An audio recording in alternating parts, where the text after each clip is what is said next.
ने मुझे बजट 2026-27 पर बोलने का अवसर दिया, इसके लिए मैं धन्यवाद देता हूं। माननीय अध्यक्ष, माननीय सभापति महोदय, यह बजट 2047 तक राजस्थान को विकसित राजस्थान बनाने के संकल्प का बजट है। युवा की उम्मीदों का बजट है, मातृशक्ति के स्वाभिमान का बजट है, किसानों के उत्थान का बजट है। सही मायनों में राजस्थान की 8 करोड़ जनता के कल्याण का बजट है। राजस्थान के कर्मयोगी मुख्यमंत्री आदरणीय श्री बदनलाल जी शर्मा के दूरदर्शी और कुशल नेतृत्व में हमारी माननीय वित्त मंत्री महोदया जी ने इस बजट में राजस्थान के विकास का जो रोड मैप तैयार किया है वो राजस्थान में विकास की एक नई इबारत लिखेगा। 2023 में प्रदेश की जनता ने आदरणीय प्रधानमंत्री श्री नरेंद्र मोदी जी की नीतियों, जन कल्याणकारी योजनाओं और देश हित में लिए गए कड़े और बड़े फैसलों का समर्थन करते हुए राजस्थान में भारतीय जनता पार्टी पर विश्वास करके हमें प्रदेश की जनता ने सेवा करने का अवसर दिया। जन आकांक्षाओं को पूरा करते हुए हमारे कर्मयोगी यशस्वी मुख्यमंत्री जी ने जिस दिन से प्रदेश के मुख्य सेवक की जिम्मेदारी संभाली, तभी से रात दिन प्रदेश के विकास और जन कल्याण को सर्वोपरि रखते हुए लगातार प्रदेश को आगे बढ़ाने का काम किया है। पिछले 2 सालों में हमारी सरकार ने जो बजट प्रस्तुत किए उनकी लगभग 90% घोषणाओं को धरातल पर उतारने का काम भी किया है। हमारी सरकार ने चुनावी साल का इंतजार किए बगैर पहले ही बजट में राजस्थान को विकसित राजस्थान बनाने के संकल्प के साथ अपने बजट पेश किए। हमने अपने चुनाव घोषणा पत्र के भी लगभग 72% वादे पिछले 2 सालों में पूरे करने का काम किया, चाहे वो किसान सम्मान निधि की राशि को 6,000 से बढ़ाकर 9,000 करना हो, गेहूं के समर्थन मूल्य पर बोनस देना हो, श्री अन्न जवार बाजरा को बढ़ावा देना हो, पूरी राजस्थान के लिए महत्वपूर्ण ERCP परियोजना को धरातल पर उतारना हो, लखपति दीदी योजना से प्रदेश की मातृशक्ति को आत्मनिर्भर बनाना हो, सरकारी नौकरियों के लिए नई भर्तियों करने का काम हो, पेपर लीक के दोषियों को सलाखों के पीछे डालने का काम हो, प्रदेश में कानून व्यवस्था को मजबूत करने का काम हो, राजस्थान की गौरवशाली विरासत और पर्यटन को बढ़ावा देना हो, निवेशकों को आकर्षित कर राजस्थान को औद्योगिक हब बनाना हो। हमने पिछले 2 सालों में ही लगभग अपने सभी वादे पूरे करने का काम किया है। हमारे विपक्ष के साथी बजट की कमियां गिना रहे हैं, उनका काम भी यही है, क्योंकि विपक्ष में है तो तारीफ तो करेंगे ही नहीं। लेकिन हमारे मुख्यमंत्री जी ने माननीय राज्यपाल महोदय के अभिभाषण पर वाद विवाद का जवाब देते हुए विपक्ष के साथियों को 5 साल बनाम 2 साल का चैलेंज दिया था और सदन में मजबूती के साथ कहा था कि आपके 5 साल और हमारे 2 सालों के कामकाज की तुलना कर लो। आपने जितना काम 5 सालों में नहीं किया उससे कहीं ज़्यादा काम हमारी सरकार ने 2 सालों में ही करके दिखा दिया। हमारे मुख्यमंत्री जी ने बाकायदा अपनी सरकार के 2 सालों के कामकाज का पूरा ब्यौरा सदन के पटल पर भी रखा है। यह दर्शाता है कि आपकी नीयत और मजबूत इच्छा शक्ति हो तो कुछ भी असंभव नहीं है।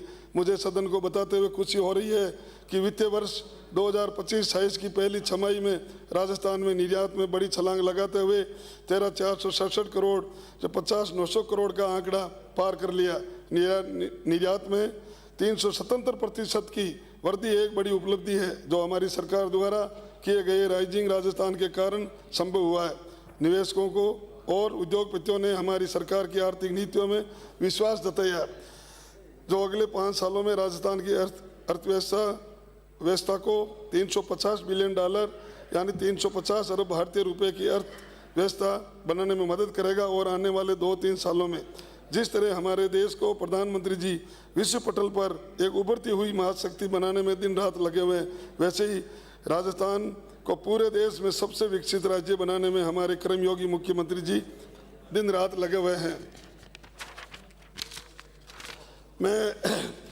मैं मेरा क्षेत्र खींवसर की बात करूं तो हमारी सरकार ने पिछले 2 सालों के बजट में खींवसर को बड़ी सौगातें दी है, जिन्होंने खींवसर में विकास के ऐसे कीर्तिमान स्थापित किए हैं जो कई सालों में नहीं हुए।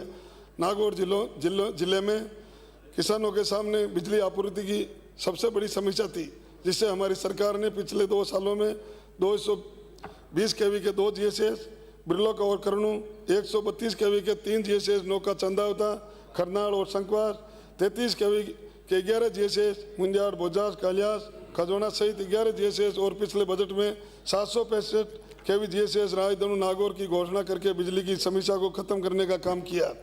मैं सरकार से निवेदन चाहूँगा कि मेरे विधानसभा क्षेत्र के खरनाल, चामुंडिया, बैरातल, कई GSS है, इनको देने का काम करें। अभी अजमेर डिस्कॉम का AN ऑफिस क्यूसर में है, जिसका क्षेत्राधिकार लंबा चौड़ा क्षेत्र है, वहाँ बहुत ज़्यादा, इसलिए अगर नवसर्जित पंचायत समिति पांचोड़ी में अजमेर डिस्कॉम का नया AN ऑफिस खोल दिया जाए तो आसपास के वासियों को, उपभोक्ताओं को काफ़ी लाभ मिलेगा। अजमेर डिस्कॉम का एक्शन ऑफिस नागौर में है और क्यूसर से नागौर की दूरी करीब 40 किलोमीटर है। उपभोक्ताओं को एक्शन ऑफिस से संबंधित छोटे कामों के लिए नागौर जाना पड़ता है। मेरी सरकार से मांग है कि क्यूसर में ही अजमेर डिस्कॉम का एक्शन ऑफिस खोला जाए। मेरे विधानसभा क्षेत्र क्यूसर के कुचर और मुंडवा में पान मेथी की खेती होती है, जो पूरे देश में और कहीं नहीं होती। नागौर की पान मेथी पूरी दुनिया में अपनी पहचान रखती है। मैंने नागौर की पान मेथी को GI टैग दिलाने के लिए सरकार से सदन में माध्यम से आग्रह किया था। नागौर की पान मेथी को GI टैग दिलाने की प्रक्रिया चालू है। मैं सरकार से आग्रह करता हूं कि पान मेथी को जल्दी से जल्दी GI टैग दिलाया जाए। पान मेथी की खेती को बढ़ावा देने के लिए कुचर और मुंडवा में नई कृषि उपज मंडी खोली जाए। सरकार पान मेथी की खरीद की पुख्ता व्यवस्था करे, जिससे किसानों को उनकी उपज का पूरा दाम मिले, तो और भी किसान पान मेथी की खेती करने में ज़्यादा रुचि दिखाएगा। मेरी सरकार से विनती है कि गौण कृषि मंडी समिति नागौर समिति क्यूसर के भवन निर्माण हेतु राशि स्वीकृत करने की कृपा करें, जिससे किसानों को मंडी का लाभ मिल सके। साथ ही क्यूसर में नई फल सब्जी क्रय विक्रय सहकारी समिति का गठन किए जाने की मांग करता हूं। अभी सरकार ने पंचायती राज संस्थाओं के पुनर्गठन का काम किया है। मेरे विधानसभा क्षेत्र क्यूसर में भी सरकार ने एक नई पंचायत समिति पांचोड़ी बनाकर क्षेत्र वासियों को जो सौगात दी है, इसके लिए मैं क्यूसर विधानसभा क्षेत्र की देवतुल्य जनता की तरफ से माननीय मुख्यमंत्री जी और सरकार का आभार प्रकट करता हूं। पांचोड़ी विधानसभा क्षेत्र का एक बड़ा कस्बा है। भौगोलिक दृष्टि से क्यूसर काफ़ी बड़ी विधानसभा है और मरुस्थलीय क्षेत्र है। मेरी सरकार से विनती है कि आपने पांचोड़ी को पंचायत समिति बना दिया, अब इसको उप तहसील में क्रमोन्नत कर दो, तो लोगों को क्यूसर आने जाने में कोई परेशानी से राहत मिल सके।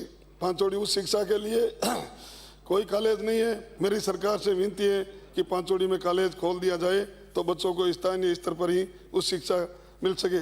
सभापति महोदय, मेरे से आपके माध्यम से सरकार को अवगत करवाना चाहता हूं कि वो पांचोड़ी क्षेत्र है, वहाँ से 50 किलोमीटर नागौर पड़ता है, तो वहाँ एक शिक्षा के लिए कॉलेज खोले तो हमारे बच्चों और बच्चे जो किसानों के बच्चे पढ़ लिख करके आगे जाएंगे। आपने पिछले बजट में मेरे विधानसभा क्षेत्र क्यूसर के कुचरा कॉलेज में नया विज्ञान संकाय खोला था, जिसके लिए लैब और उपकरण की उपलब्ध कराने की मांग करता हूं, और इस बजट में क्यूसर कॉलेज में नवीन विज्ञान संकाय शुरू करने की मांग करता हूं। क्यूसर में अभी स्नातनी स्तर का ही कॉलेज, अगर उसको स्नातक में क्रमोन्नत किया जाए तो हमारे बच्चों को काफ़ी फायदा होगा। उनको PG करने के लिए कोई नागौर नहीं जाना पड़ेगा। मेरे विधानसभा क्षेत्र क्यूसर में संघवास एक बड़ा कस्बा है, वहाँ पर अभी उच्च शिक्षा के लिए कोई कॉलेज नहीं है, इसलिए सरकार से मैं मांग करता हूँ संघवास में नई कॉलेज खोलने की घोषणा इसी बजट में कर दे, तो बच्चों को काफ़ी लाभ मिलेगा। मैं सरकार से मेरे विधानसभा क्षेत्र क्यूसर के ग्राम क्यूसर और रूण में नई IT कॉलेज खोलने की मांग करता हूँ। ITI कॉलेज खुलने से क्षेत्र के युवाओं को प्राइवेट सेक्टर में नौकरियाँ मिलेगी और बेरोजगारी कम होगी। कुचेरा CSC का पांचोड़ी CSC में एक ट्रॉमा सेंटर खोलने की मांग करता हूं। दुर्घटनाग्रस्त लोगों को आपातकालीन चिकित्सा सहायता उपलब्ध कराने के लिए बहुत फायदा मिलेगा। सरकार से एक मिनट सभापति महोदय, सरकार से विनती करता हूं कि मेरे विधानसभा क्षेत्र क्यूसर में कड़नू, रूण, करनू और गुड़ा भगवानदास PSC को CSC में क्रमोन्नत किया जाए। पांचला सीधा PSC के CSC में क्रमोन्नत किया गया था, अभी तक CSC का भवन नहीं बना है, PSC में ही चल रहा है। PSC के पास काफ़ी ज़मीन उपलब्ध है, यही CSC का भवन निर्माण कराने के लिए बजट दिया जाए।